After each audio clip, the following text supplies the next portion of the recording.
Hello everyone, আজি 22 March. 21 Marchত আমাৰ spring equinox হয় নহয় জানো স্প্ৰিংৰ প্ৰথমটো দিন বুলি যাক কোৱা হয় আৰু আজি মাৰ্চৰ 22 তাৰিখে World Earth Day পালন কৰা হয় World Earth Day এবাৰ হৈ গৈছে 55th anniversary মানে 55তম শতবাৰ্ষিকী এই পাৰ্টিকুলাৰ আৰ্থ ডে প্ৰথমবাৰৰ বাবে অনুষ্ঠিত কৰা হৈছিল 1970 চনত 1970 চনতে কিয় কৰা হৈছিল আসলে 1969 চনত সান্তা বাৰবাৰা অইল স্পিল নামৰ এটা বিখন ডাঙৰ এনভায়ৰনমেন্টাল ডিজাস্টাৰ হৈছিল আৰু সেই এনভায়ৰনমেন্টাল ডিজাস্টাৰৰ লগতে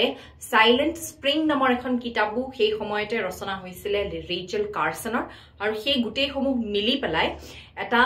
বিপ্লৱৰ নিচিনা আৰম্ভ হৈছিল যে আমি আমাৰ পৃথিৱীক বচাব লাগে আৰু সেই বিপ্লৱী এটি মনোভাৱৰ প্ৰায় আৰম্ভ হৈছিল আৰ্থ ডে আৰু ইউনেস্কোৰ পৃষ্ঠপোষকতাত এই দিনটো প্ৰথমবাৰৰ বাবে 1970 চনত পালন কৰা হৈছিল এইবাৰৰ তেওঁলোকে থিম ৰাখিছে